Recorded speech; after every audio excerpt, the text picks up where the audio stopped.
I never lied where I came from. Texas had its place for me to find a home deep in my soul. I must know the world as a whole. My name's Carol Coburn, and this is Creatives Cornerstone. Today's Spotlight, we are featuring Pete from Summer Sleep. Say hi, Pete. Hey, everybody. Hey, so glad to have you on the show. Thank you for making time today to sit down with us and soon stand up with us and play your stuff. Hey, thanks for having me. We're gonna have a good time today. Absolutely we are. So Pete, tell us about Summer Sleep. I know that you have been a work in progress for a little while because you are constantly in motion and doing different stuff. So let's cover the board. Yeah. Okay. Here, did I talk this way? Okay. You talk to me. I swear this isn't like turning into Borat where I'm secretly trolling everyone. No. So Summer Sleep started in 2020. COVID, a lot of bands now have the "we started during COVID" story. And for me, it was a little bit different. I was going through a divorce, my job was just a living nightmare, and just a lot of bad things were happening. And of course, COVID, just a terrible time to be around. And what I did was, I was just like, I'm just gonna use this time and just make a very weird record. Like I was like, there was a Seinfeld where Costanza did like everything the opposite of how he would normally do it. And for 20 years prior to that, I was just doing things kind of singer-songwriter, alt country kind of thing. And with a bunch of different offshoots all over the place. And then in 20, I was just like, I'm going to make an album in an unconventional way. I'm not going to use the methods I used before. I'm not going to use the people I used before. I'm going to do everything by myself. I'm not going to write in traditional songwriting structures, because there's like, some people use like verse, chorus, solo out. And there's 4 or 5 like real thick ones, structures that people use all over the place. Instead of all of that, I got an iPad and I recorded it on my bathroom, the very first album, on my bathroom floor in about like 2 weeks. And wow. Yeah, and I mean that was it. It was literally just no studio. My studio was my closet in my bathroom. I mean, it was literally just sitting on the floor of my closet of my bathroom. If I did vocals, I didn't have a vocal booth. It was me just singing into shirts and jackets that were hanging. And for guitar, I didn't have a really good amp or anything, so there was a piece of plastic about that big called an iRig, which I got for like $10 off Amazon, where it just plugs into the headphone jack of your iPad, and I was able to get some really cool guitar sounds out of it. So, and I didn't have a good microphone, so I just used the headphone mic that you use for like work, like your laptop headphone mic. I'm dying to know where this is going and how it ended up, if it was produced this way. I liked how it sounded. People didn't. I mean, like, it got very little traction on. It was one of those things where playlisters don't necessarily like variety in music. Like there's a lot of services where you submit to get your stuff heard on playlists, right, and bloggers and podcasters and influencers, and I hate the word influencer, but so instead of all of that, like, they only kind of want 3 or 4 kind of genres of music. So in the first year, I had almost 200 rejections. So you got to remember, my life's already in flames, and then I'm trying this music project that is also getting like 200 And this rejections. is when the world's closing down. The world's closing down. My life is closing down. I'm on the verge of losing my job. Like, everything is just... Talk about a transition. Train wreck. And then, and even just kind of revisiting that was, I haven't really thought about it as hard because, you just got to kind of keep moving forward. And, but to come out of it, it was like, okay, there's the bones of something here. People don't necessarily like it. I just didn't find them. It's just really tacky. I couldn't find my audience. And so I spent that first year just still kind of meditative. The songs were like 7 minutes long. Wow. And then, yeah, like if you go to my Spotify and Apple or wherever you get your music, if you hear songs like The Ocean Never Ends and I Can't Lie to You, they're 7-minute songs with extremely long instrumental interludes. Like, Well, that there might only alone be would one stop verse. the radio play just Oh, for yeah, the length alone. Oh, radio went out the window. But then, you know, I've been in this for a very long time, and rejection is kind of like the thing, it's kind of it's more of the norm than the exception.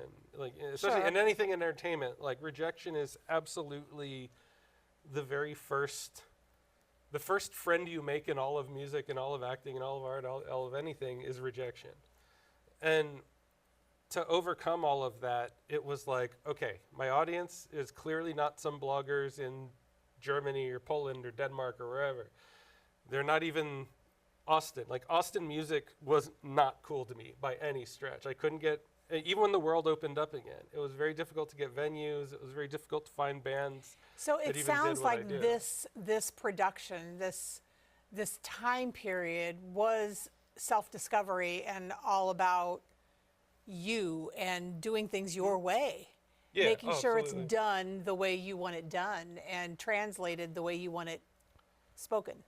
Yeah, and even the thing with art is things can look a certain way in your head, or they can sound music. They can sound a certain way in your head, and then through whatever means of delivery, like when you create something, when you write something, when you sing something, when you paint something, when you whatever, Create. when anything you create will always be different than how you envisioned it. Sure. If you get lucky and you might hit that target 1 out of 1,000 times, but the imperfection is, or the deviation from how it looked in your head to the finished product is almost, to me, what made it cool. Like, It's the growth in that time period from point A to point B. yeah, definitely, absolutely, because in that time period, and I'm not a horn tooter by any stretch, but like I feel like I had gotten better at guitar because at that time I hadn't picked up a guitar in like a bunch of years. I was the trombone player for like another band, so I wasn't really playing guitar. I was just kind of finger picking. I was a songwriter before that, and then all of a sudden this band brought me on and did a lot of great things as their trombone player, not their guitarist. So I had to get better at instruments. I had to get better at production, like, because So when you're on the floor in the bathroom, singing into the coats and jackets and things that are hanging, now what was your thought process at that time? What was your end game when you're sitting there on the floor and you're creating? What's your thought process? Is this like, is the end game an EP? Is the end game, or is this just you working through life's transitions while you're creating something? The end game was literally just make something, because your options are sit in your room and feel bad about yourself and watch Sure. movies on your iPad, or try to build something that'll make you feel better either about yourself or about your situation. And either option has its flaws. You might feel cool. I mean, there was a period where I watched I don't know if it's all of them, but I watched 7 Police Academy movies. And I was like, what am I doing? Like, Wow. after the first one, like, these movies are awful. But it was just kind of like, okay, So your process is one foot in front of the other. one foot in front, it never ends. Your process in the bathroom on the floor is forward movement. Yeah, and it's never stopped from there. I mean, I've come a long way from the bathroom floor. I've made it actually to I the agree. bathroom counter. No, I ended up putting, like, using the time to grow, and it's been a 5-year process. It's been a 5-year process. Like, I'm in year 5 of this. I know that you have been transitioning through different types of music over this time, which is what started this conversation with the bathroom floor, Yeah. is that you've gone from there and you've progressed and you've worked through different genres. It's almost like if you were to put a piece out, it would almost be like the scrapbook of your life over that time, right? so I know for a while, so what kind of music were you producing on the floor? Was it a singer-songwriter kind of thing? Was it pop? Because I know that you had a period in your life with your music that was electronic. It was, I want to call it techno pop. I don't know what the correct definition is for it. It was very melodious and very musical. And different, very different. Yeah. So and here's the thing. Like I'll probably look into the camera for this. Like I've had a lot of clunkers, and I sincerely apologize for 1/3 of the music I've put out in the last 5 years. Like it wasn't really like electropop. Like it was really dreamy. I knew I was misclassifying that. I knew that I was. But even the labels, because misdefining like that. even when I was submitting to labels, I'd be like, oh, I think this is kind of like a dream pop, and they're like, no, this is this other thing. And so every time I submitted to someone, it was like a cat chasing its tail or dog chasing its tail, because it was like, oh, I have to change what I'm saying to people because this other group thinks it's this, and nobody could define it. It's not like it was almost indefinable, but it was beautiful. Oh, thank you. It was beautiful. I personally, and just so our audience, I'm just going to throw this out here. Pete has an amazing voice. It's just gorgeous. It's another one of his instruments that he plays. And so I have followed your journey.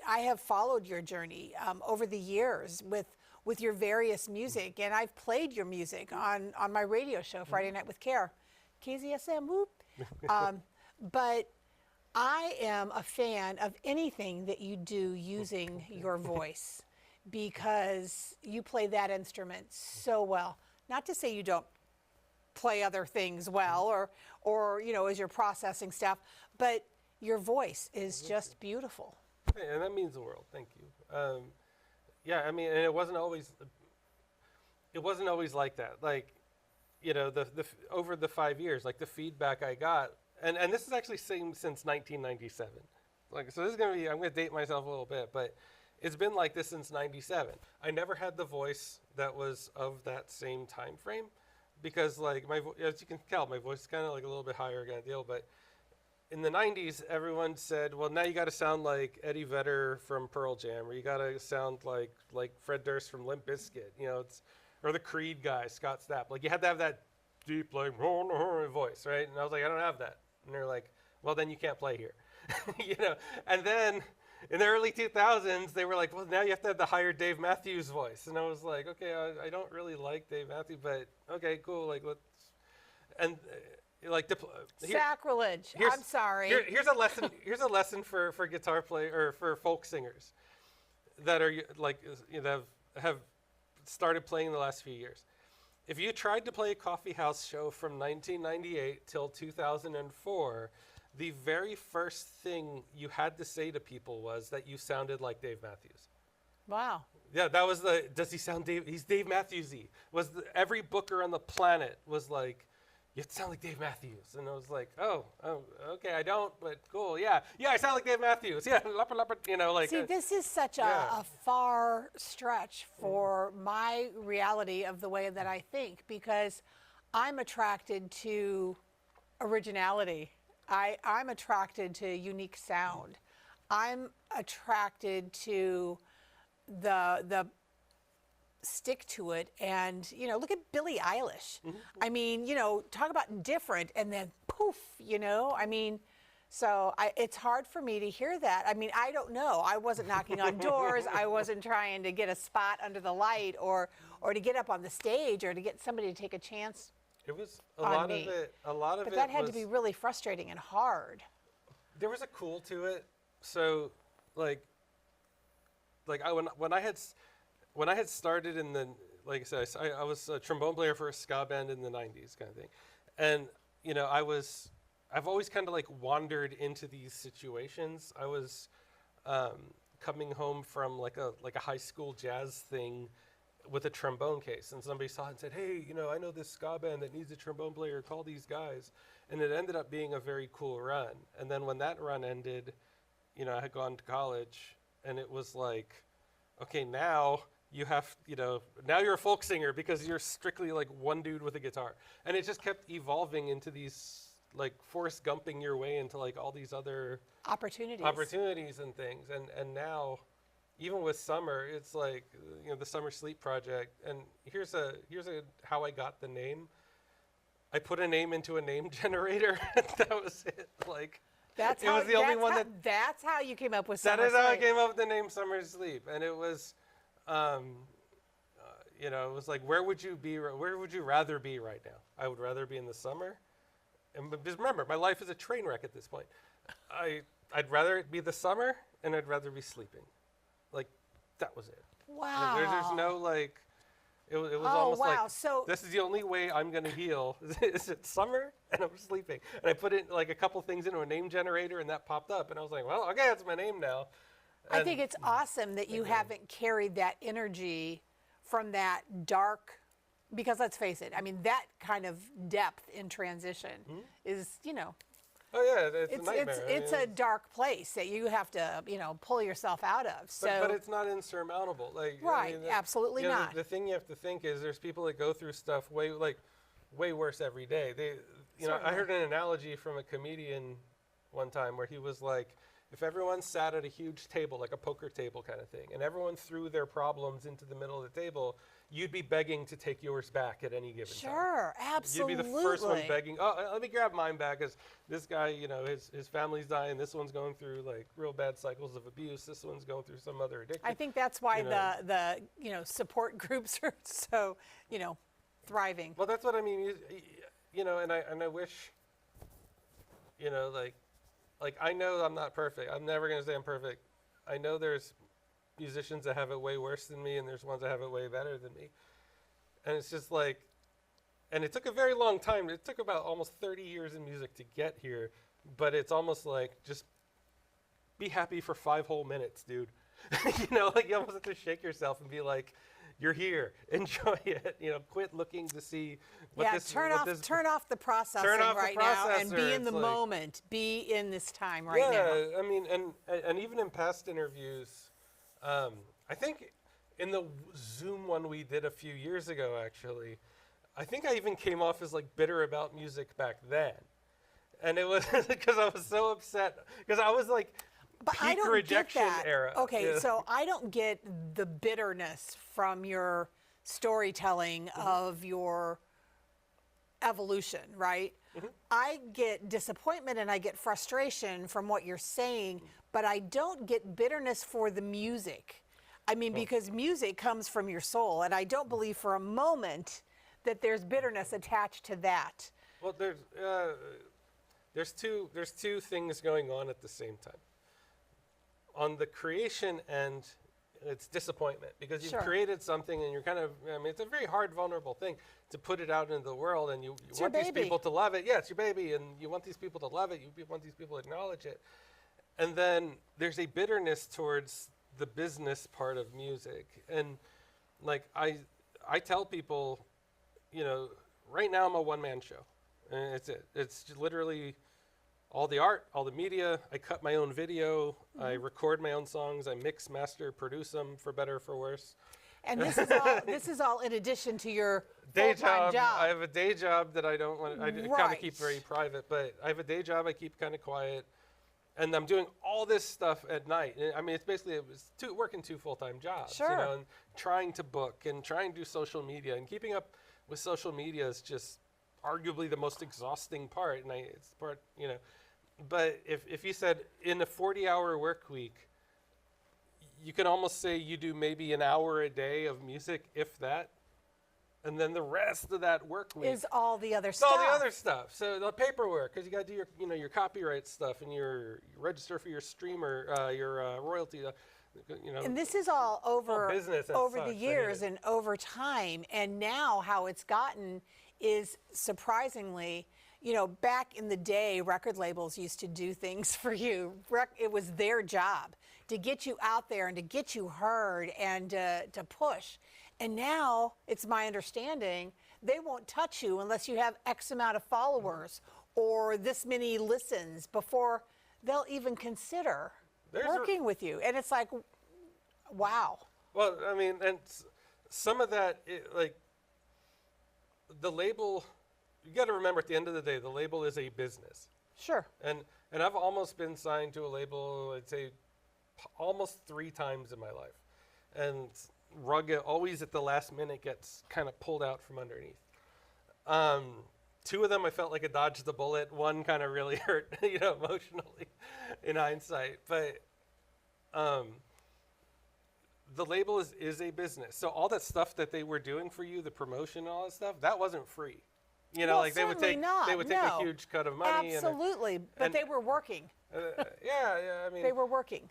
And I'm not going to hate on labels because there are some small ones that Oh, wait really a minute, do. hold on. I am not hating on labels either. No, I'm this just is talking me. This is about me talking, with today's music situation, with the streams and with the live plays and with the touring and with all of the work. I don't think people realize the investment by the creatives, by the artists that are doing all of this, what it is that they're doing. It is a full-time job, but you can't make a living at it just yet, so you really do have a full-time job. So it really is 2 full-time jobs. And while we ponder the oddities of life, we're going to play this music video for you, and we're going to be right back here with Pete from Summer Sleep.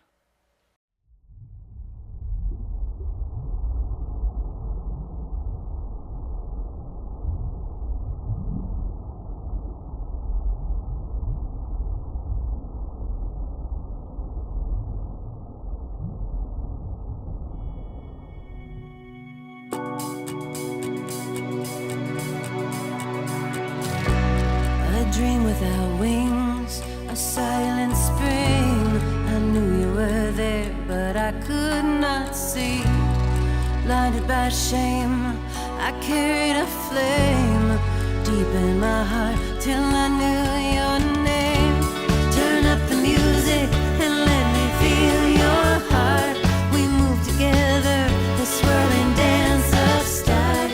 The Venus to your Mars. I'm so inspired by you and all the heights you take me to. Can't quit my desire for you, even after the hard times we've been through. I'm still inspired to keep on loving you. And when the darkness is closing in, my bones are weary, the ache is deafening. I reach to find you, defying gravity. Your love lifts me up where I can finally sing. Turn up the music and let me feel your heart. We move together, the swirling dance of stars. The Venus to your Mars. I'm so inspired by you and all the heights you take me to. Can't quit my desire for you, even after the hard times we've been through. I'm still inspired to keep on loving you. Oh, your light keeps moving. Oh, your love keeps moving. Oh, your magic's moving through me. I'm so inspired by you and all the heights you take me to. Can't quit my desire for you, even after the hard times we've been through. I'm so inspired. All the heights you take me to. Can't quit my desire. All the heights you take me to. I'm still inspired to keep on loving you.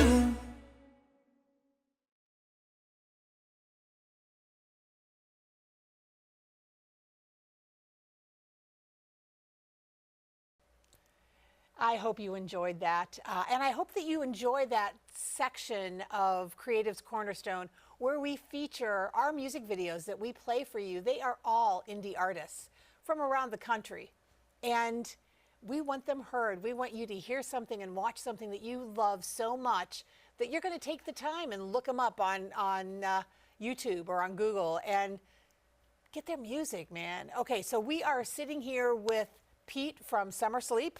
Hey, Pete. Hey, thank you. We have been talking about days gone by and processes and Pete's creative process. And we want to bring it up to now and what you're doing now and your music. Talk a little bit about that. Okay. We've kind of reached a point where I call it the double-headed eagle. On one side, and so double-headed eagle is in Orthodox Christianity. I was raised Greek Orthodox. It's one of the symbols of Orthodox Christianity, but I also like that it's a double-headed eagle. So one side of it is the singer-songwriter stuff. You know, that's still like I can go into a venue. I love writing songs. It's the poetry aspect of it. There's Yes. yeah, that's to me that's still very fun. I've not lost my taste for it. But you can't live on that alone. I mean, I probably could, but I wouldn't be happy living on that alone. So I also do like really soundscape, cinematic, ambient stuff. And you know, for now, people have really gravitated towards that online. You know, I'm getting a lot of better responses from international audiences. Like Americans are still kind of chill with it, but it's really following the model of Brian Eno, who was he's a big time producer, but he also did an album called Music for Airports, where it's this largely, he said, ambient, it's largely Background memorable music. or largely ignorable. But there's a whole subculture of Sure. people that are into it. And, with my background in writing and composing and stuff, it just felt like a natural fit, but it didn't feel like a comfort blanket. The goal was for it to not feel like a comfort blanket. So yeah, there's singer-songwriter stuff, been doing that a long time. And then, yeah, the ambient, very soundscapey, very cinematic. There was a tournament I just did. It was a remix tournament for one of my favorite artists in the world, Nate No Face. He's a cool guy. I've got to meet him a few times in person. He's just been a wonderful dude. And he had a remix contest for one of his songs, and I got top 5 for it. And I don't know what that's going to yield. There's supposed to be some things coming up with it, but I'm not. It's nothing Sure. until it's something kind of thing. But I got top 5 in that tournament, and it was people all over the world, and they went, for these hard like trap beats or hardline EDM beats and hip hop, and I just went cinematic soundscape, and I really took it to a different place. Because the Yes, song, you did. the song was about drug runners in Tucson. Like it was his rap thing about drug runners in Tucson, and I made it very cinematic, because the song was called Churro, and I made that like they were over the CB, like that's the code word for distress. Completely just took it a different way and really just rearranged the heck out of the song, and that was a lot of fun. So those are the things that I'm kind of doing now. It's the ambient stuff is freeform. There's ill-defined, so I can But do it's whatever such I want. perfect background music. I mean, to have on in the office or to have, Yeah. I mean, it's really great. Yeah, it's funny because I have a 20-minute mix of it that helps my Spotify numbers, right? But I use it when I go into the sauna, because after the gym I like to go to the sauna, and which is weird because in Texas you hate the heat but you love to sit in the sauna kind of thing. And but there's artists like Brian Eno, William Basinski, Zakay, like there's a bunch that I've really gotten into, and I said, look, if this is ill-defined, it's something that I can get in. Like, it's something where I will fit in, because there's an audience for it that's pretty widespread. And it's not like metal where it's like, it's this style metal, this style, I mean, there's 1,000 subcultures of metal. Sure. You're not stuck in that. And I just don't like to be stuck. I guess for me, it's musical incarceration. Free to be. It's not my thing. So today, I mean, I'll do more of a singer-songwriter thing, but you'll still hear elements of kind of more dreamy stuff in there. And you write all your stuff. I write you everything. all your music. I have and all very your- few collaborators. It's actually kind of hard to get people in and out, and I work on a very fast timeline. And a lot of musicians are like, no, man, I need 6 months to really, and I'm like, I don't have 6 months, buddy. Like, there's only one musician in the world that I have a track sitting with him. If he wants to get on it, I would be happier than anything. I won't say who it is. But there's only one musician in the world where I have a track sitting with him. That I don't care if it takes him 20 years. You know. Wow, that speaks highly of your respect for that person. Yeah, and yeah, it's a big deal. So, but I mean, I'm always open to collaborators, but I just haven't found someone that kind of works well with the pace and intensity, you know, which is not arrogant. I mean, it's just, We're going to turn you loose at the mic in just a minute, but I do want to talk about, just for a minute, the fact that you not only create amazing music and thank you. all different kinds of music, as we've been talking about, but let's talk about the funnier side of life. And Pete does comedy. Pete does stand-up. I'm trying to, like, so basically Austin's experiencing a comedy boom. I loved comedy my whole life. In the 80s, again, dating myself a bit, there was a predecessor to Comedy Central called the Comedy Channel. And for a long time, my parents were really religious, so I wasn't allowed to listen to like rock, right? So I was allowed to watch like stand-up comedy. So I would watch the Comedy Channel, which was like MTV. It had clips of comedians, and then later it became Comedy Central.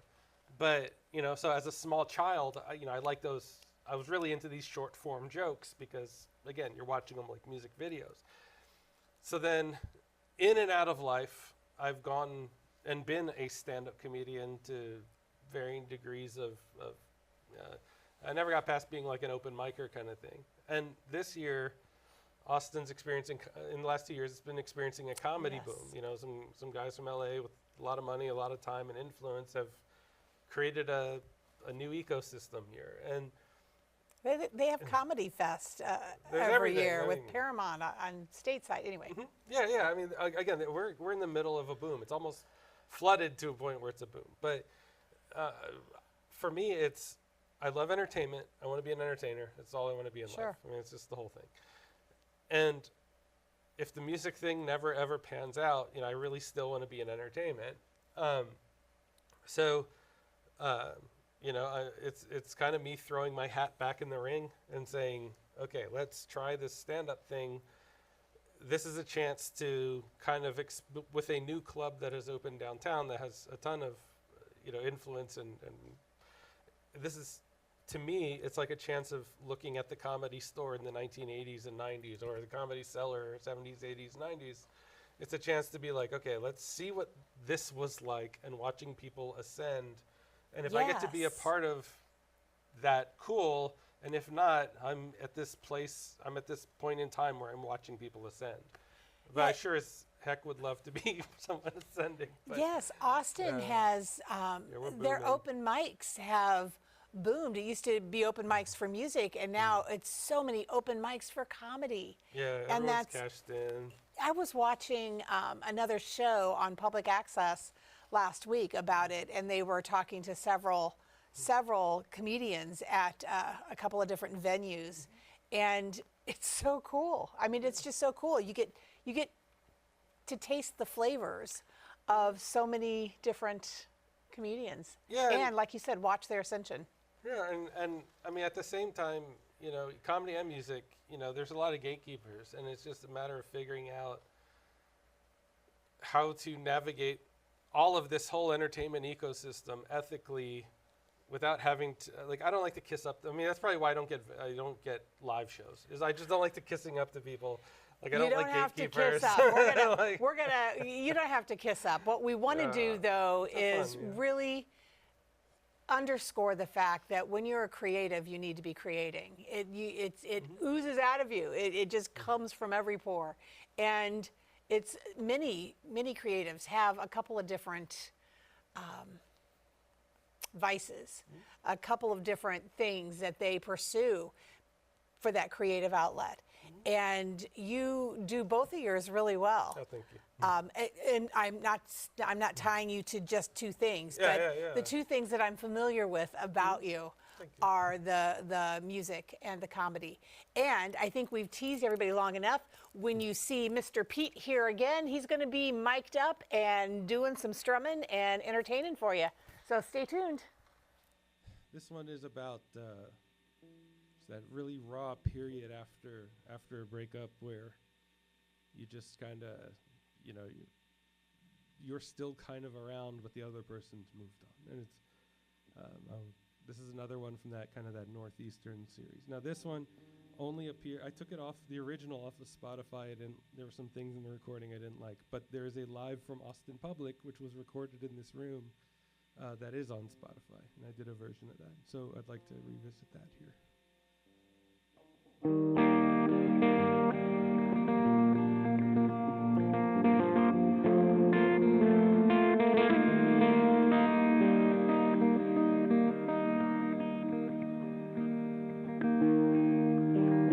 I've been looking for you, smoking on the stoop outside your mother, leaning out the passenger side, looking for a light, and you carrying me down with your lover. I'm all over the road, I'm hoping that you're home. Counting cars out front, the shadows in the glow. Throw my hands in the night, you found your love in the light. Our pictures in dust, and I'm the ghost of us.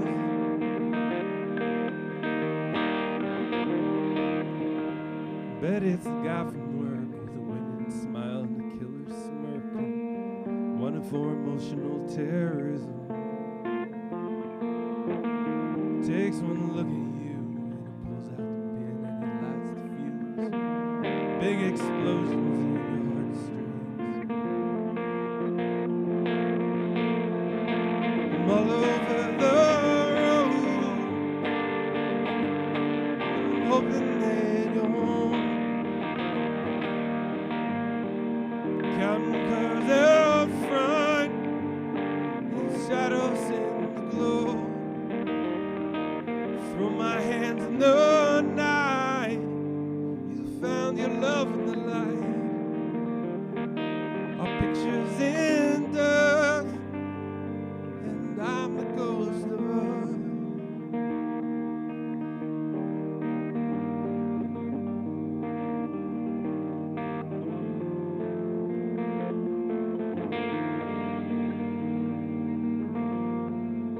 And I feel like nothing. I feel like nothing. I feel like nothing. I feel like nothing.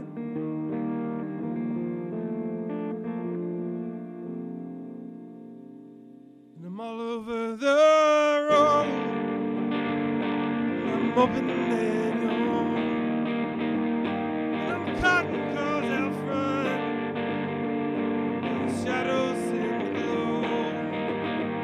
And I throw my hands in the night, you found your love in the light. And our pictures in dust, but I'm the ghost of us. Yes, I'm the ghost of us.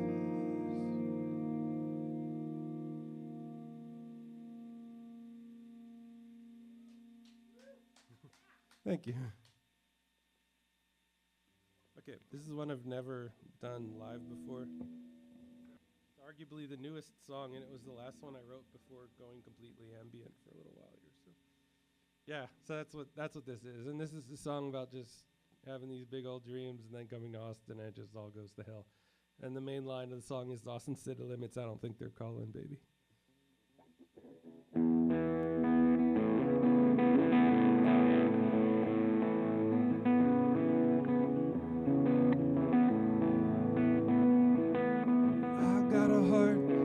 Shaking. My soul needs something that I can't name. I'm moving too far into the dark. I got a beautiful intentions I'm smuggling in my heart. My band's all gone and I'm short on luck. Sleeping in the back of a pickup truck, and I promised you a home with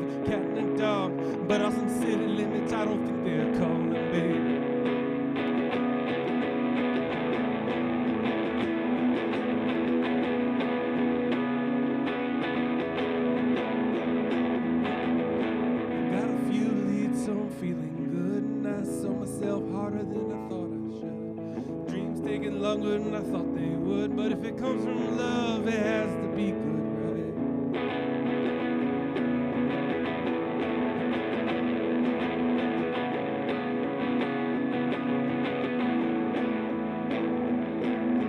Short on time and I'm short on luck, and it's Fender Telecaster in a pickup truck, and I promised you a kitchen with marble floors, but Austin city limits, I don't think they're calling, babe.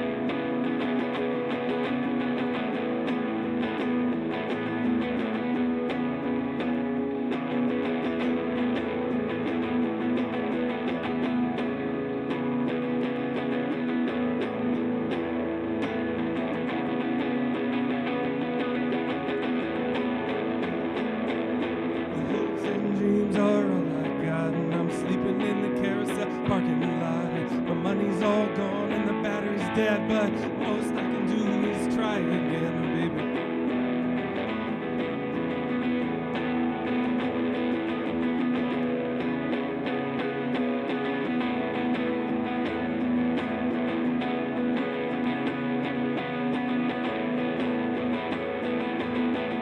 This is one of the older songs. This I wrote in San Marcos maybe 12 years ago.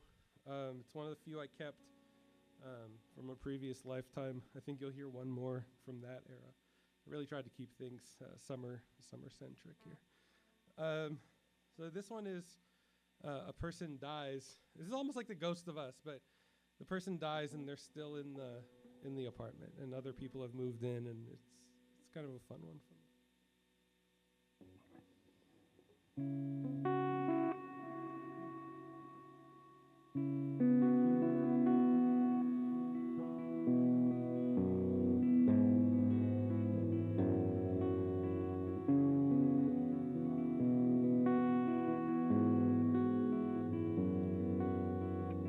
Sitting on the carpet in my empty apartment, faded where my couch and chairs that said they had enough, and my heart sunk where my pictures they once hung, jaded and drunk with a scar above my eye.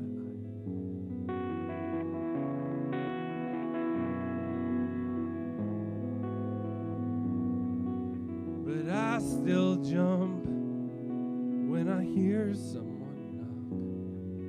But it's never for me, it's for the bartender next door. They look like he's from Chicago, but he says he's from New York.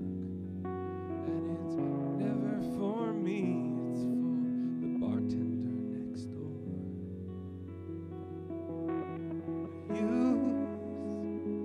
To believe if I bury my heartache deep enough, find a way back up in the fire to gasoline.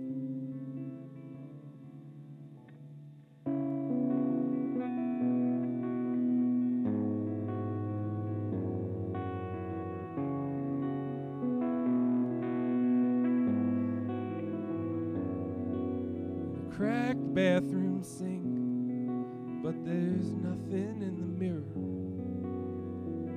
just blood in the water while I shave. And the landlady say that I had 3 more days, but all these one-star buildings, they charging 5-star rates. She says she's from New Orleans, says she's from New York, and it's never for me, it's for the bartender next door. It's never for me, it's for the bartender next door, and it's never for me, it's for the bartender next door.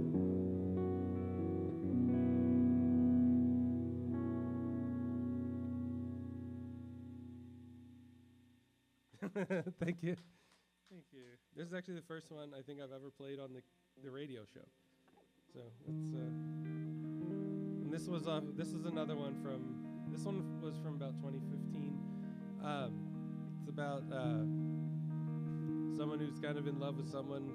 It's kind of a West Texas, South Texas lullaby kind of thing. And long haul driver kind of ends up stealing flowers. Your eyes shine so divine in the dreams I keep around. It's the same one every time, gently scored by engine sounds. Laugh with a riddle with the windows down. Another laugh till I can see you again.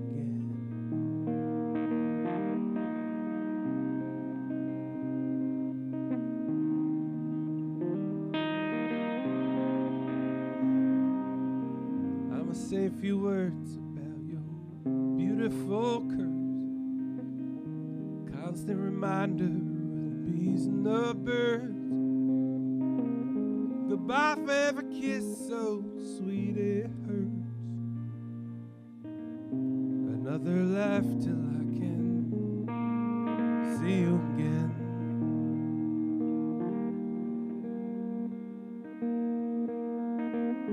Lonely headlight on Texas highways, making connections with the sky.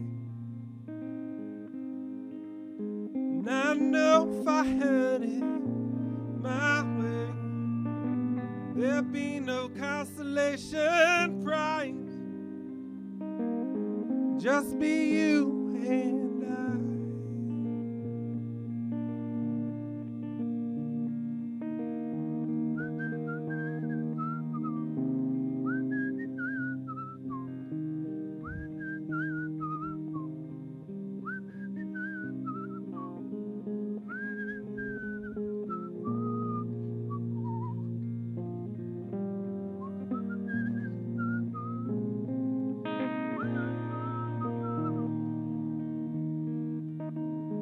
Lonely headlight on Texas highway, making connections with the sky. And I know if I had it my way, there'd be no consolation prize. Just be you and I.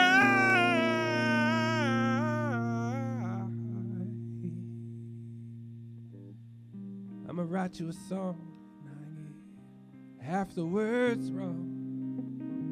And I could make an excuse, I've been driving much too low.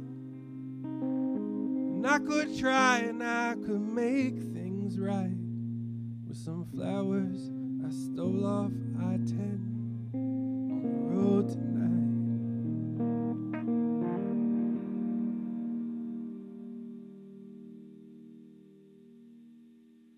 This one's almost, this one's like pseudo-religious, of like a toxic relationship. And it's, you know how like, you know, Beetlejuice or Ghost, you say my name in the mirror and you summon them. That's kind of what this is.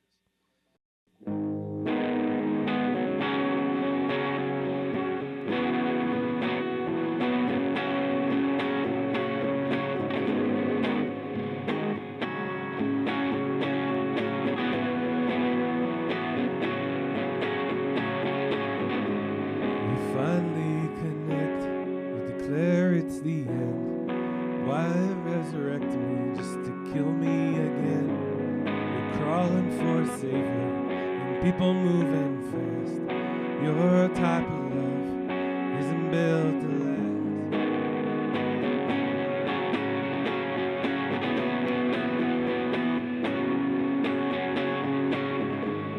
You're coming back a martyr, where the sweetness began. Memories of good times, it's the ice pick in your hand. They're fainting in the aisles, they're begging you for more. But your kind of love, it's a holy war.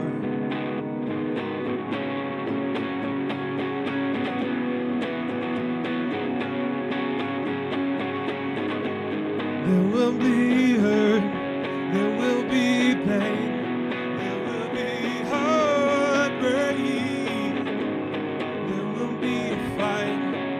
End of the night, there will be heartbreak, but you need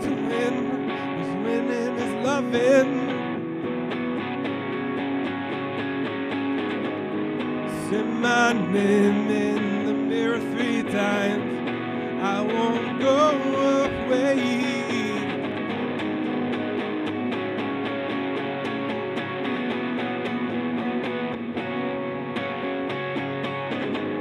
You'll find someone else and you'll tell them that I'm mad. But when you sell the story, can you make it extra sad? And if I don't believe you, you'll find someone who will. Say I don't normally do this, but they'll move in for the kill.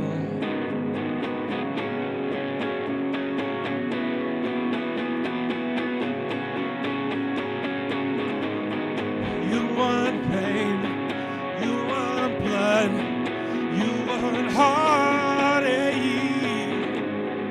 you want fight at the end of the night, you want heartbreak. You need to win, and winning is loving.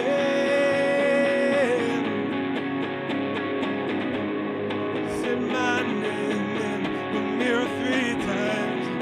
I won't go away. You want pain, you want blood, you want heartache. Say my name in the mirror 3 times. I won't go away.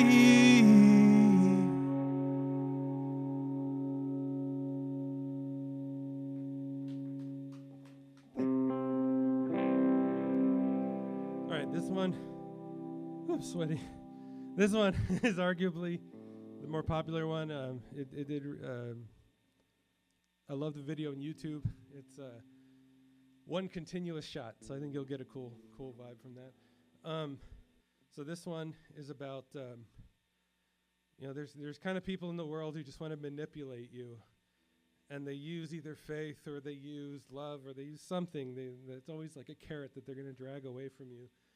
And finally, you just have to look them in the eyes and say, if that's saved, I don't think I'm meant to be saved.